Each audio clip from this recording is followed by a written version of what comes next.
When you have an acute injury such as a sprained ankle, a muscular tear, or acute joint sprain, the accepted protocol, at least for the first 24 to 48 hours following the injury, is the RICE protocol. This stands for rest, ice, compression, and elevation.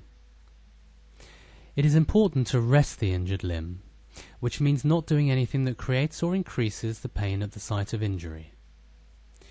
Ice the injury, which will prevent the injury from becoming too angry, and ensure you look at our icing video, which will take you through correct icing step by step.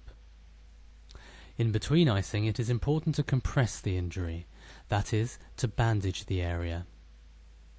If after a couple of minutes the area becomes more and more painful, or you start getting pins and needles or numbness in your foot or toes, then you have bandaged too tight and must remove the bandage and reapply with less tension.